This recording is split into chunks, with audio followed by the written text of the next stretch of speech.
আগামী নির্বাচনে প্রবাসীদের ভোটাধিকার নিশ্চিত করতে কাজ করছে অন্তর্বর্তী সরকার, জানিয়েছেন প্রধান উপদেষ্টা ডক্টর মোহাম্মদ ইউনূস।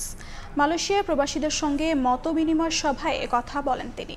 প্রধান উপদেষ্টার কুয়ালালামপুর সফরের দ্বিতীয় দিন মঙ্গলবার রাতে এই সভা অনুষ্ঠিত হয়। এতে অংশ নেন বিভিন্ন পেশার মালয়েশীয় প্রবাসী ও ব্যবসায়ী প্রতিনিধিরা। এ সময় ডক্টর ইউনূস বলেন, এবার প্রবাসীদের ভোট দেওয়ার ব্যবস্থা করা হবে। দেশের উন্নয়নে প্রতিনিধি নির্বাচনে সব প্রবাসীকে ভোট দেওয়ার আহ্বান জানান তিনি। মালয়েশিয়ার যে সমস্ত সমস্যা এখানে জমা হয়ে আছে, সেই জমাট সমস্যাগুলোকে আমরা সংস্কার করে ফেলতে পারব। ফেব্রুয়ারি মাসে নির্বাচন হবে, প্রবাসীদের জন্য এবার ভোটাধিকার দিতে হবে, এবার তারা যেন ভোট দিতে পারে।